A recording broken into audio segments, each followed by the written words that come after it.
Hey guys, Twerk17 here, coming at you with another Star Citizen video. And this one is about how to make money in Star Citizen 3.4. And I think some of you would ask, why are you making a video like this? Star Citizen isn't an alpha, nobody plays it. But I see a lot more people playing it now, and I think there are enough systems in place to warrant getting involved with the Star Citizen economy, like a large variation of missions. Those missions are starting to get progression, and with the gameplay additions a while back, like cargo hauling and mining, and finally with the addition of ship purchasing, which creates goals to strive for. Now, the ways to make money that we're going to discuss in this video are bounty missions, delivery missions, mining, and cargo. There are other ways to make money, but I'm omitting them from the video because I feel they either take too long or they're too buggy. Now you have to remember, certain ships can only partake in certain elements of the game. Star Citizen ships are very specialized. So the goal of the video is to explain the best ways to make money with the certain types of ships you may have with the least amount of time commitment. Now we're going to start out with bounty missions. They're more geared towards players with single-seater ships or multi-crew ships that have turrets. Avoid the larger mercantile ships because they're a bit too bulky and slow to follow and hit targets. Bounty missions are probably the best way to make money in terms of ease or barrier to entry, as most ships can do it. They're the shortest missions in terms of time commitment, and to be honest, the AI is pretty bad, / broken, and easy to kill. Your risk is really low because you don't have to risk anything other than your ship, which is easily returned with insurance, if you don't upgrade the components on it. And since the AI are relatively easy, you really don't have to. There are 3 companies that offer bounty missions in Star Citizen: Crusader Security, which works mainly around Crusader; Hurston Dynamics, which mainly works around the planet Hurston; and North Rock Security, which works in both areas. They all have intro missions located in your personal tab of your mobiGlass. Once you complete those missions, you are offered missions in your general tab. Crusader Security missions offer 2,888 Alpha UEC per bounty, and the bounties are located at 3 main locations: outside of Grimhex, outside of Security Post Korea, and outside of Kovalek's shipping hub. Hurston Dynamics offers their bounty missions for 1,780 Alpha UEC, and it's located at 2 main locations: the OMs around Ariel and the OMs around Aberdeen. These missions have a little less competition for them, and they're usually located much closer together in terms of quantum travel jumps. So you may scoff at the low mission price, but in terms of credits per hour, you're still making a decent wage. North Rock Security offers the most per bounty at 3,780 credits, but they offer missions in either Crusader or the Hurston area. So you may be doing a mission in Crusader, and then the next mission that you're trying to chain after that is all the way in Hurston. Now, one of the features in Star Citizen 3.4 that isn't implemented yet, or has actually been taken out, is penalties for abandoning a mission. So with bounty missions, if you don't get one you like that's not near your area, you can abandon it and take the next one. Bounty missions do have a mission giver associated with them. His name is Miles Eckard, and he offers about 5,000 credits per bounty. But not all of his missions are bounties, so you may need internal cargo space to do his missions. He also spawns most of his missions around Grimhex, which is a highly contested area because of Jumptown, so do these missions at your own risk. Moving on to delivery missions.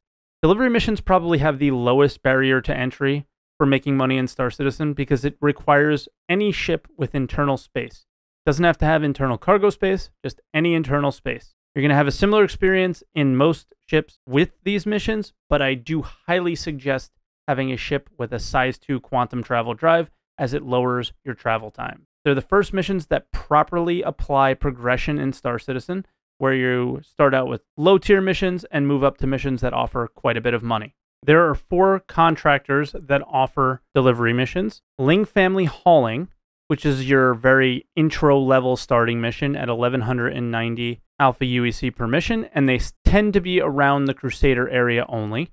Red Wind Line Haul, which I would say is your medium-end mission at 3,757 Alpha UEC per mission, and their locations tend to bring you from either Hurston or Crusader to rest stops or gates at Hurston. They're quite long missions. Kovalex independent contractors do both short and long missions. Their short missions are 1,488, and their longer missions are 7,438 Alpha UEC. The shorter missions tend to be inside Crusader, and the longer missions tend to be from Crusader out. FTL missions are the highest, most valuable missions, but they also tend to be the longest at 8,925 credits. The goal here is to chain as many of these missions as possible. You open your Moby-Glass, you look at what's offered, and you try and find a mission that coincides with the current mission that you're on, or a place that you're going to end up later, and you pick up multiple boxes. You can have 7 boxes in an Aurora and bring them all to one location at the end, and over the course of an hour, make a really decent hourly wage, as each of these missions can take anywhere between 5 to 15 minutes. A little bit longer if you're going from Crusader to Hurston. Moving on to game mechanics that you can make money with in Star Citizen. Mining. Mining is very simple. You need a prospector to mine. If you don't own one, you can't mine. If you don't know how to mine and you're interested in learning, I will link to a video of mine called How to Mine in Star Citizen. This is another zero risk mechanic as of right now, as you basically just need your ship. You look for a rock that is of high enough value to mine, you gather it, and sell it. There are 3 recommended places to mine with about 3 or 4 types of materials to gather. Each of those materials or locations have their negatives. You can go to the Yellow Asteroid Belt and look for laranite, anywhere between 3 and 9% as a starting percentage for laranite, but only gather the 25% quality or higher once you've broken it down to a consumable piece. The negative for laranite is its very high instability. It's very difficult to mine when you get to the higher percentages. The second place is Daymar, and you're looking for terranite, anywhere between 3% and 9%. And just like laranite, you only gather the 25% quality or higher. The issue with Daymar is fuel consumption. It is heavily taxing on your fuel to hover on Daymar, and the fuel does not replenish very easily there. So you will have to go back and forth to refuel often. As a secondary material on Daymar, you can look for titanium if it's over 30% as the initial rock. And the final place is on Ariel, and you're looking for bexelite. It is anywhere between 3 and 9%, and again, only gather 25% quality or higher. The issue with bexelite is it's very high resistance, so you may need a friend to break a very high quality rock. And the other downside here is you cannot sell at the Hurston rest stops. So coming from a moon, you have to go all the way down to Lorville and all the way to the admin station to sell. And just a small side note, remember to turn off your mining laser when you're not using it, as it spikes your EM signature, and you'll be able to be seen from very far distances out in upwards of 30,000 kilometers. And the final way to make money that we'll be talking about today is cargo hauling. Cargo hauling requires a ship with an SCU cargo hold that also has a quantum drive. Those ships range from Auroras all the way up to Caterpillars. So you can enjoy cargo hauling at any level.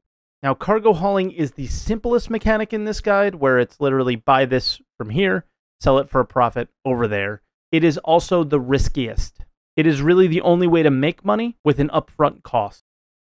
Now, I'm going to break this guide down into introductory ships, medium ships, and large ships. Introductory ships, in my opinion, are anywhere between 3 and 8 SCU, so that covers an Aurora, a Mustang Alpha, a Reliant, and an Avenger Titan. I actually do not really recommend cargo hauling with these smaller ships because you're really stuck to only buying Widow at Jumptown and selling it at Levski or Grimhex. For this guide, I really don't recommend doing cargo hauling in the introductory ships. And the reason being is it is very difficult to make enough of a profit with such a small cargo hold to make it worth your time based on the other missions that you can do in this guide. Your only option in these ships is basically running medical supplies to Jumptown, Widow to Levski, or Grimhex. Those are actually fairly inefficient runs, and they're extremely risky for a new player. All right, moving on to the mid-tier Star Citizen cargo hauling ships.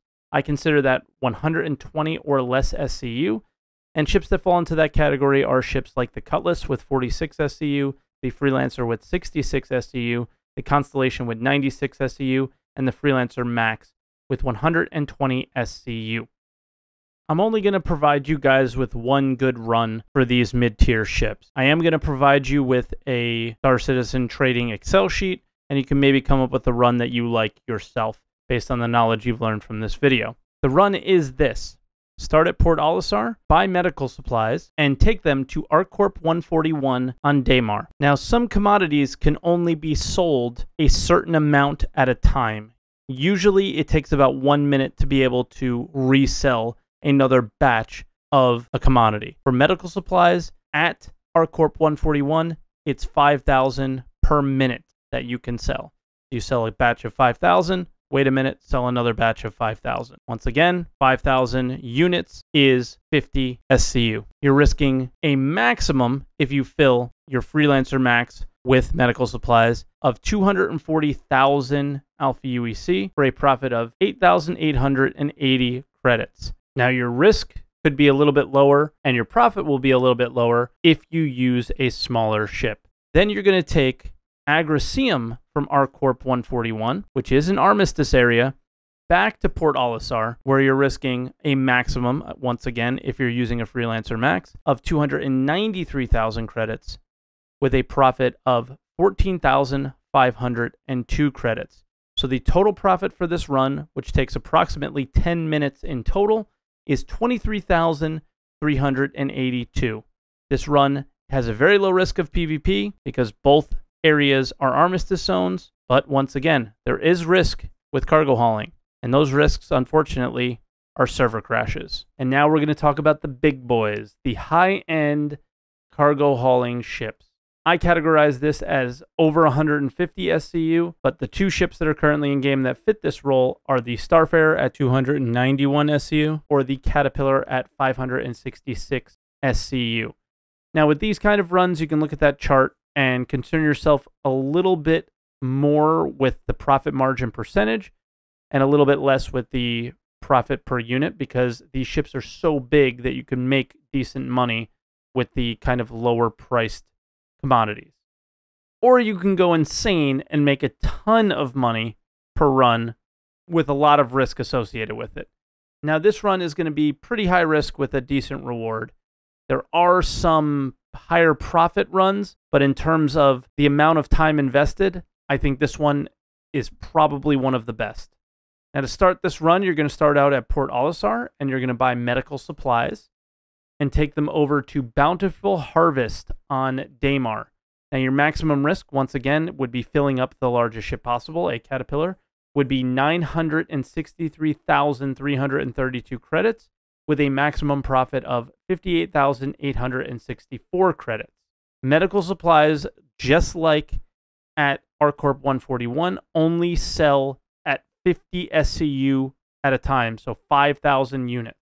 Once you've sold all of those, you're going to buy distilled spirits and take them over to Crusader L1 with a maximum risk of 263,756 and a maximum profit of 22,640. Distilled spirits sell at 15,000 units per minute, so 150 SCU.